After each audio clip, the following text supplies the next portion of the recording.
Hey, everybody, welcome back to a series of what we're calling meet and greet conversations where we're sitting down with the leaders of EFI, the executive board, the advisory board, the pastors and ministry leaders all over the world, and we're getting to know them. And I'm the new guy. My name's Matt Dawkins, and I don't know much. And so as I'm learning, I just thought, how fun would it be to bring people along the journey and get to know people with me and learn a little bit about Evangel Fellowship International in the process. Today, we're sitting down with Ben Gaulden in the hub city, Spartanburg, South Carolina. Ben, how you doing this Doing afternoon? good, man. Glad to be here. I'm glad you're here too. When we connected last time, you pointed out the fact that this was not our first meet, that we go back almost Yeah. a decade, and we're going to go back a decade. But why don't we start with you just kind of giving me a snapshot of, who you are and what you do? How about that? Yeah. Right now we moved back to Spartanburg, South Carolina. Planted a church in January of this year. So I've been pastoring that since January. But my wife's name's Krista. We have three kids, Judah, Elise, and Theo. So our oldest just turned 8. Elise is 6, and then Theo's 3. So pretty young ages. And so we're kind of in that stage of hectic young kid parenting and hectic young church pastoring. But it's exciting and it's fun and there's challenges and stuff, but it's like a whirlwind of emotions and things, but it's good. But yeah, so it's been nice. We're originally from Spartanburg, so it's been really great just coming home and seeing what God is doing. And so it's a very different situation than when we were here 7 or 8 years ago, but it's been nice. Yeah. Yeah, well, you said 8, 6, and 3. Yeah. I have an 8, 6, 3, and 1. Okay. So Yeah. I feel you.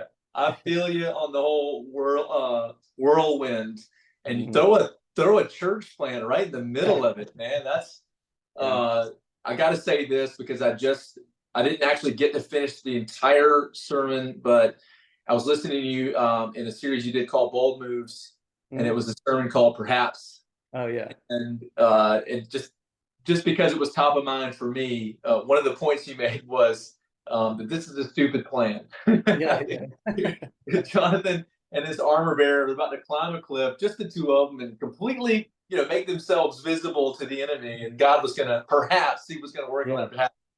And you talked about all the faith, that it took to plant the church in the season that you were in. I think it's incredible. I would love for you then, though, to take us back and tell us, take us to the beginning of your faith journey. Mhm. If you can, this is going to be a lot, and I'm just going to give you minutes here to talk. But Yeah.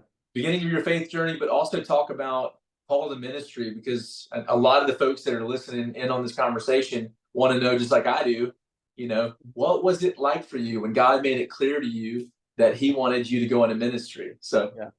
floor is Yeah. yours.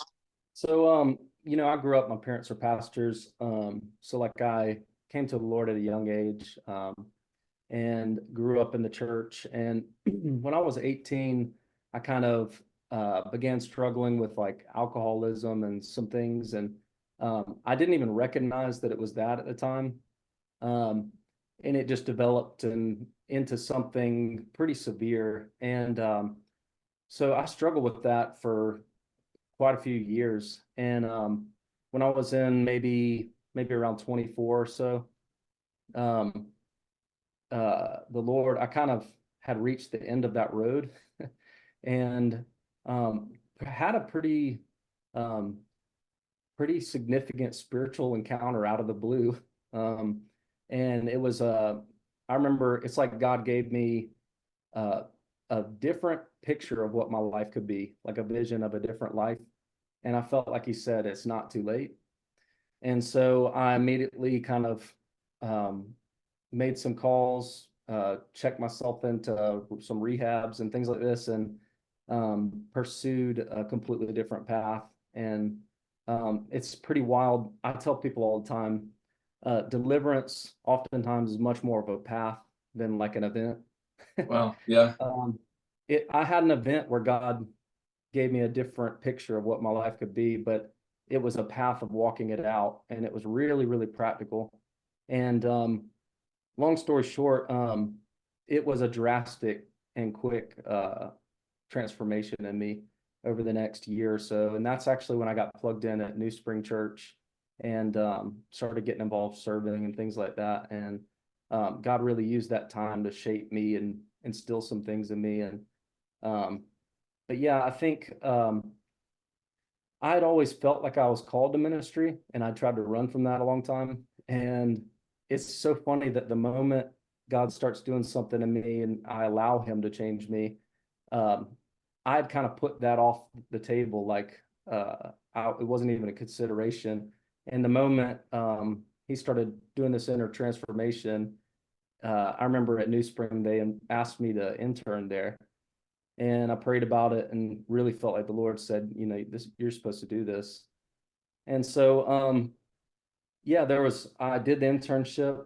The week the internship ended, a job opportunity opened up to be a worship pastor down in Florida. I mean, it was just, God just ordered everything. So I was down in Lakeland, Florida as a worship pastor for 3.5 years. And then really felt like he was leading us to go out to Houston, Texas. So we were at a church in Houston, Texas for almost 4 years.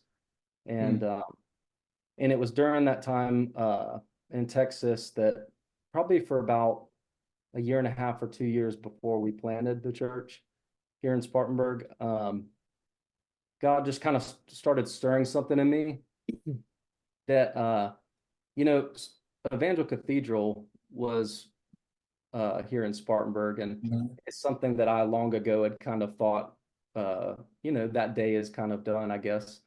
And God kind of started stirring some things in me, like, hey, what I began there was something special. It was unique, and I'm not done with that. And so it almost feels more like a replanting than a planting, um, because God had something unique and special that it wasn't finished, and I was to go back and rebuild and replant. And so we prayed about it, and my wife agreed. And I was more so praying about timing, like when and how does this happen? You know, how do you quit your job and move halfway across the country to do this? And I really felt like the Lord said, you'll be gone 7 years, and then I'll make a way for you to come back and do this. And so I told that to Krista, and she was like, okay, but how's that going to happen? I'm like, I have no idea.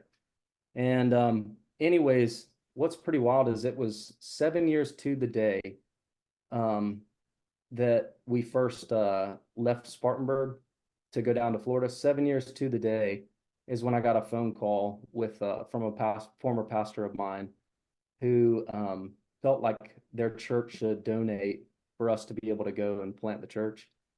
And it just kind of blew my mind when I realized, like, oh, yeah, it was 7 years exactly. And I tell people, you know, where great faith is required, God will give great confirmation. And it's because you're going to have to hold on to that through the process. And so I ended up talking with my pastor out in Texas. He was super supportive. Um, and I didn't have a job lined up in Spartanburg. I didn't have a place to live lined up. I didn't have, I didn't know if I got there, if anyone would even come to the church, you know, and, so it was definitely a bold move of faith. And, but I knew that I'd heard that this is what God is saying to do.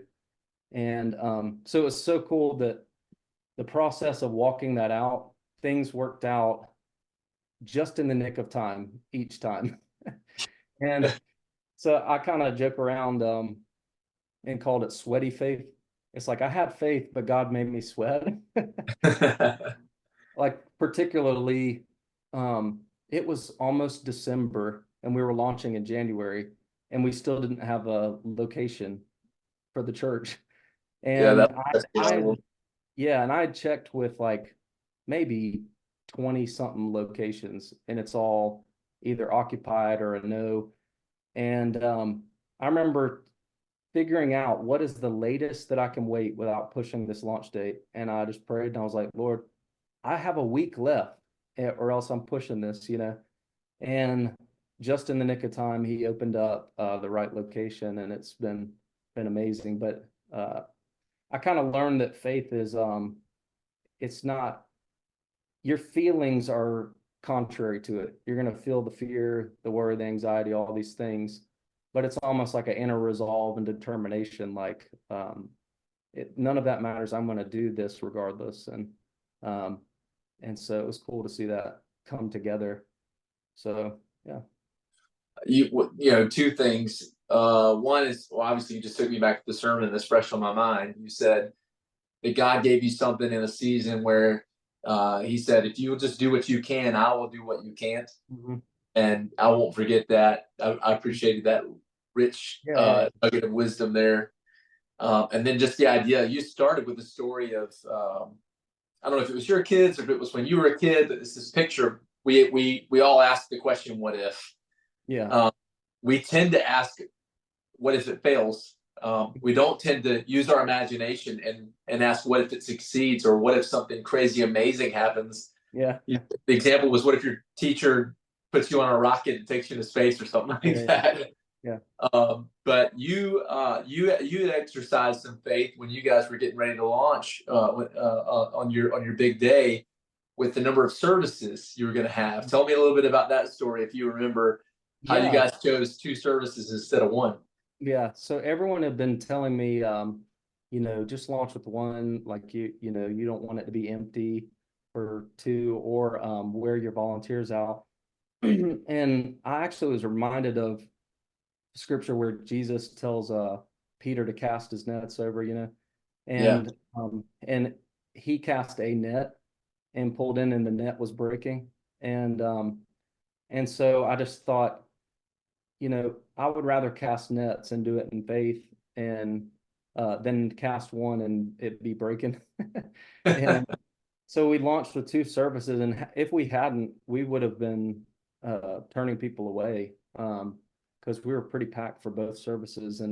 Um, and so yeah, it was just it made me realize, like, in decision making, if I'm going to err on one side or the other, I'm going to err on the side of faith, and believing that God will do more than what I should expect, you know. So Love it. What do you feel like have been some of the biggest challenges you faced in planting a church? Because this was January, right? So yeah, January. we're like 8, 9 months in now, right? Mhm. What have been some of the biggest surprises so far? I think you know, loading in and loading out is a thing all in its own. It Yeah. can and so I think just the nature of being like a portable church, there's actually a lot of cool things about it and powerful things about it. People don't associate the building so much with the church, I think, and so that's a good thing. But I think just managing um, logistical things of a church and making sure volunteers aren't burning out, or so you really have to focus on health of people. Um, and I think if you don't do that, you can wind up in trouble. So, but I think that's a little bit of a challenge of, like, when you don't have a church office and you don't have a church building, it's like a lot of coffee house meetings and meeting in people's homes and stuff. So I think you just have to be really intentional about setting those meetings and making sure you're sure people are healthy.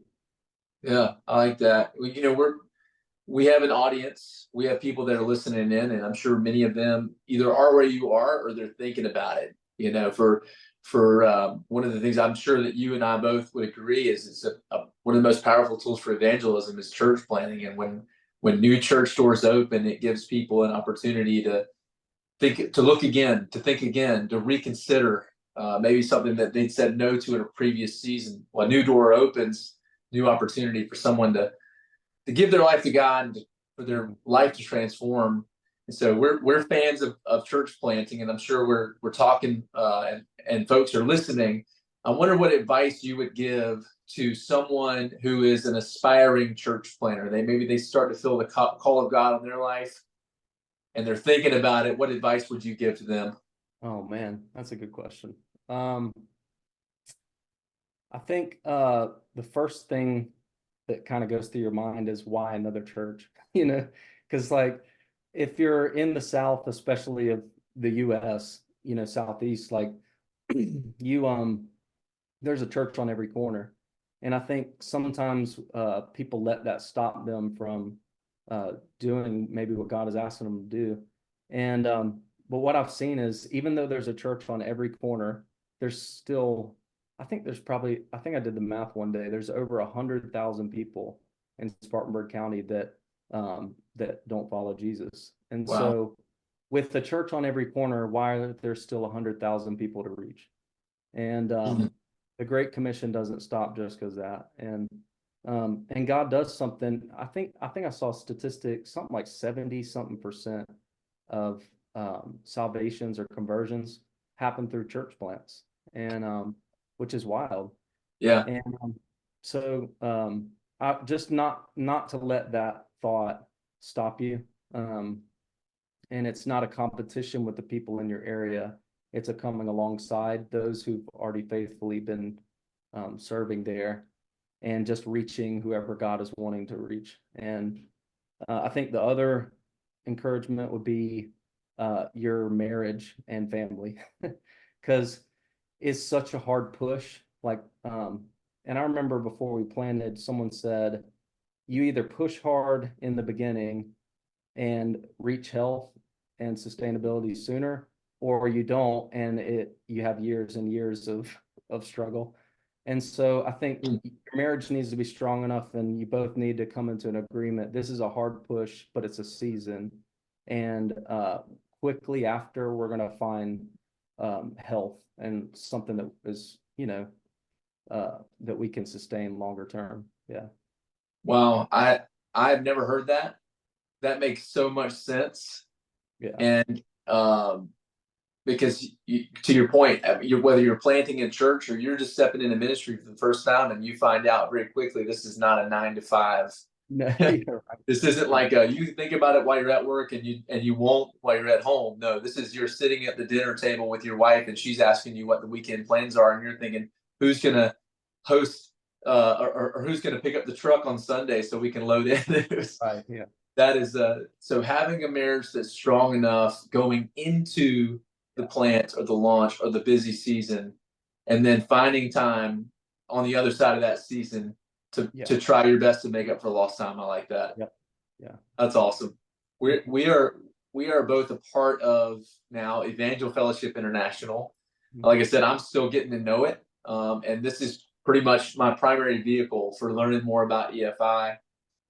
And so for an organization, it's a fellowship, right? It's a fellowship that desires to encourage and strengthen relationships with pastors and ministry leaders so that those relationships can become a vehicle for global impact. We want to be relationally connected for global impact. And I love how strong the relationships are from what I've seen. And I love getting to share the stories of impact now. That's my primary job, is seeing what's happening in Ghana and Nicaragua and all over the world, in Mexico.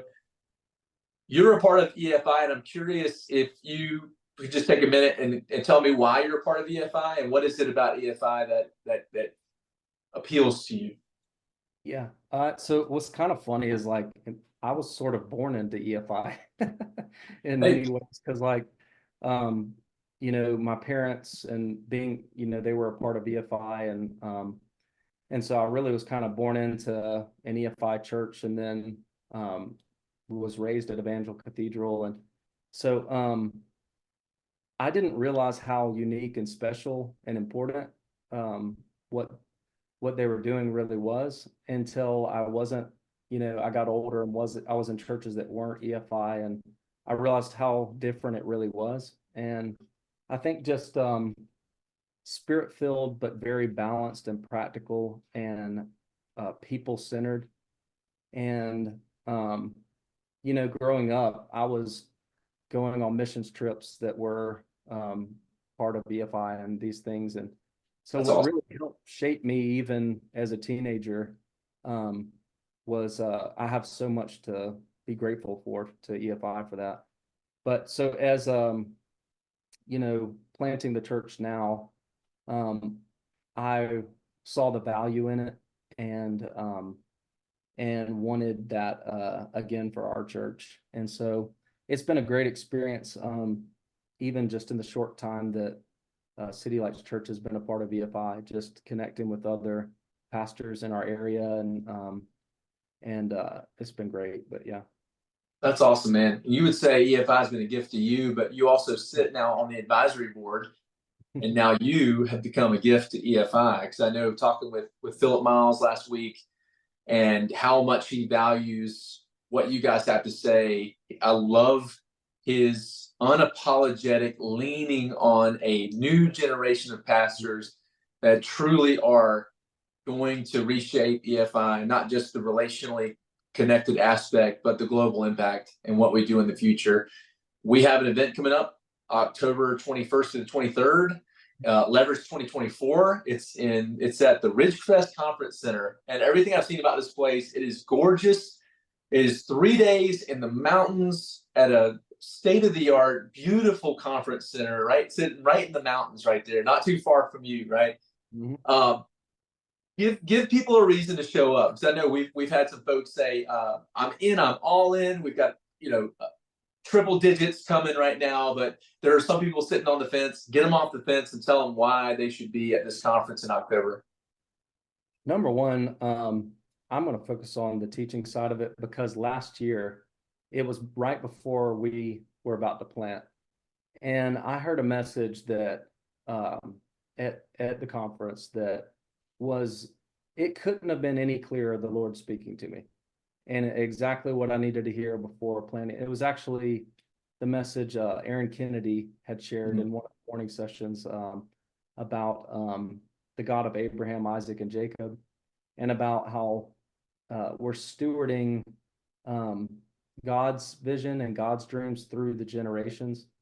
And that's exactly what I felt like the Lord was having me do, is, hey, that thing was my dream. That was my vision for what I wanted to do in this city. And it didn't end with just one man or one thing. I want you to pick up the torch and carry it. And so I think pulling away from the hustle and bustle of ministry and coming together with like-minded people who share the same vision and direction, God honors that, and God uses your conversations, the teaching, and the words that are brought forth. And I think about that message from that conference almost every week since, and so I think it's powerful to come together like that, and God does something beyond even the natural,